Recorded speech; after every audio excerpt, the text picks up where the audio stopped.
సరే 37 రోజులు కొట్లాడి 37వ రోజు ఇలా మా సోదరుడు బయటకు వచ్చిండు. మా మీద కూడా కేసులు పెట్టి సతాయిస్తా అనుకుంటే నేను ఒకటే చెప్తున్నా రేవంత్ రెడ్డికి, మేము ఒక ఉద్యమ నాయకుడి బిడ్డలం, ఉద్యమ నాయకుడి సైనికులం.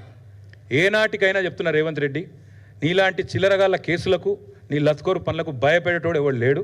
నువ్వు మా ఇంటికి కూడా వీకలేవు, అది కూడా చెప్తున్నాను. నువ్వేం చేసుకుంటావో చేసుకో, భయపడేటోడు లేడు. లీగల్గానే కొట్లాడతాం, అది కూడా చెప్తున్నాను. ఇప్పుడు నేను చెప్పిన ప్రతిదీ మీకు ఇస్తా, కాపీలు చూసుకోండి.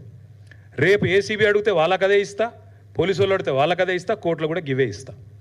బరాబర్ చెప్తున్నా, నేను తప్పు చేయలేదు కాబట్టి నాకు ఆత్మవిశ్వాసం ఎక్కువ, ఆత్మస్థైర్యం ఎక్కువ. ఏ తప్పు చేయకపోయినా కేసు పెడతా అంటే పెట్టుకో, తప్పకుండా ప్రజలు అన్నీ కూడా అధ్యయనం చేస్తారు, అన్నీ కూడా అర్థం చేసుకుంటారు. మా ఎంబడి ఎందుకు పడుతున్నావు మాకు తెలుసు, మీకు తెలుసు. అమృత్ స్కామ్ గురించి మాట్లాడబడితిమి, మూసి లూటీ గురించి మాట్లాడబడితిమి. మరి మీరు చేస్తున్న అరాచకాలు, మీ అన్నదమ్ములు ఇవాళ అదానీ గారి సిమెంట్ ప్లాంట్ కోసం కొడంగల్లో చేస్తున్న అరాచకాలను ఢిల్లీ స్థాయిలో ఎక్స్పోజ్ చేస్తుమి. నీ అదానీతో మీ వాళ్ళు అంటగాగుతున్న విధానం, మీ సీక్రెట్ మీటింగ్లు బయట పెడితిమి కోహినూరు హోటల్లో. ఇవన్నీ చూసినాక సహజంగానే నీకు కొంత కడుపుమంట ఉంటుంది. మేము అర్థం చేసుకోగలుగుతా నీ బాధ. కానీ ఇక్కడ భయపడేటోడు ఎవడు లేడు. నువ్వేం చేసుకుంటావో చేసుకో, తప్పకుండా నేను అడుగుతా ఉన్నా.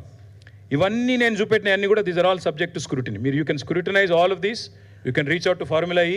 మీరు ఎవరెవరిని కలవదలుచుకుంటే, ఎవరెవరిని అడగదలుచుకుంటే వారిని అడగండి.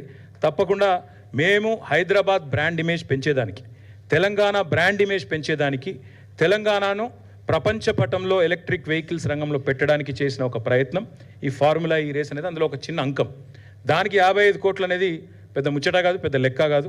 కాబట్టి దాన్ని ఏదో భూతద్దంలో పెట్టి ఇల్లేదో కుంభకోణం జరిగిందంటే నేను మళ్ళీ చెప్తున్నా, ఆ 55 కోట్లు ముట్టినాయి, మా దగ్గర ఉన్నాయి అని ఫార్ములా ఈ వాళ్ళు నీకు ఉత్తరం రాసిండ్రు. ఆ లెటర్ నిమ్మింగట్టు ఉంది, మీకు ఇస్తాను. అందులో లైసెన్స్ ఫీజు కూడా వాపస్ పంపి తీసుకో, నువ్వు వాపస్ 74 లక్షలు 75 లక్షలు అని చెప్పి FMSCI వాళ్ళు నీ గవర్నమెంట్ని అడుగుతా ఉన్నారు, నీ సెక్రటరీని అడుగుతున్నారు. అది కూడా మీరు చెప్తలేరు. అన్నిటికీ మించి ఆల్రెడీ ఫార్ములా ఈ వాళ్ళు మీతో ఆర్బిట్రేషన్ సూట్ కొట్లాడుతున్నారు, అది కూడా నువ్వు చెప్తలేవు. ఇవాళ నా మీద కేసు పెడితే నువ్వు ఫార్ములా ఈ మీద కూడా పెట్టాల్సి వస్తుంది. ఎందుకంటే నేను అనుచిత లబ్ధి చేకూర్చినా నువ్వు అంటున్నావు. అనుచిత లబ్ధి చేకూరిస్తే ఆల్రెడీ ఆర్బిట్రేషన్ వాళ్ళు నీ మీద వేసిండ్రు. మరి ఫార్ములా ఈతో నువ్వు కేసేస్తే, వాళ్ళ మీద కూడా కేసేస్తే ప్రపంచవ్యాప్తంగా తెలంగాణ ప్రభుత్వం ఇజ్జత్ పోదా? ఇంత ఫ్రివలస్ కేసు, ఎంత హౌలా అయినా, ఎంత హౌలా ప్రభుత్వం ఇది అని చెప్పి తెలంగాణ ప్రభుత్వం లాఫింగ్ స్టాక్ కాదా ప్రపంచవ్యాప్తంగా? Will this not bring international shame to India? అసలు వీళ్ళకు మోటార్ స్పోర్ట్స్ అంటేనే తెలియదు, మూర్ఖులు, రాజకీయ పరిజ్ఞానం లేని వాళ్ళు అని అనుకోరా? ప్రపంచంలో నవ్వుకోరా? కాబట్టి రేవంత్ రెడ్డి గారికి నేను కోరేది, కేసు పెట్టదలుచుకుంటే పెట్టుకో, కానీ ప్రపంచవ్యాప్తంగా తెలంగాణ పరువు తీయకు. ఇప్పటికే రోజు దివ్యమైన తెలంగాణను, దివాలా తెలంగాణను మాట్లాడుతున్నారు. ఇంకోవైపు ఇట్లాంటి చిల్లర ప్రయత్నాలు. మేము భయపడం, లీగల్గా ఎదుర్కొంటాం. మా పార్టీ లీగల్ సెల్ చూసుకుంటుంది, న్యాయపరంగా ఏమేం చేయాలో వాళ్ళు చేస్తారు. మీతో నేను కోరేది, మా నాయకులతో నేను కూడా కోరేది ఏంటంటే, ఎలాంటి పరిస్థితినైనా శాంతియుతంగానే ఎదుర్కొంటాం.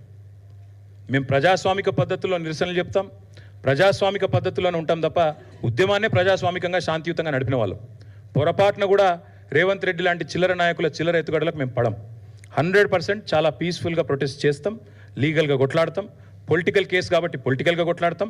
ముమ్మాటికి ఈ ప్రభుత్వాన్ని మాత్రం ఈయన ఎన్ని డైవర్షన్ గేమ్లు ఆడినా, అది కూడా చెప్తున్నాం, మళ్ళీ 420 హామీలు అమలు చేసేదాకా వీళ్ళని మాత్రం వదిలిపెట్టాం.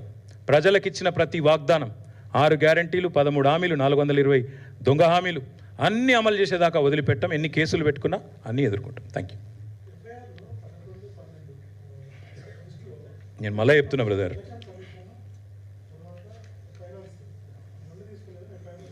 బ్రదర్, ఎఫ్ఐఆర్ సంగతి లీగల్గా చూసుకుంటాం.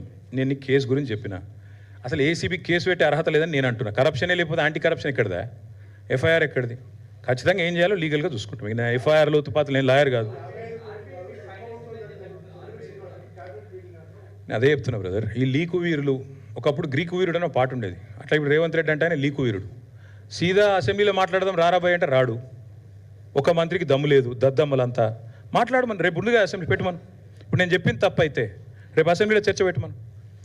అంతపాటి సిపాయిలు అయితే, నిజంగానే నేను చెప్పింది తప్పు అయితే రేపు అసెంబ్లీ ఉంది కదా, పెట్టమను. అసెంబ్లీలో చర్చ పెట్టమను. వీళ్ళందరికీ ఇప్పుడు నేను వాస్తవాలు చూపెడతాను, వాళ్ళ వాస్తవాలు ఏందో వాళ్ళు చెప్పను. ఇప్పుడు ఆడ ఈడ 4 గోడల మధ్యలో మాట్లాడు ఎందుకండి? 4 కోట్ల మంది ప్రజల ముందు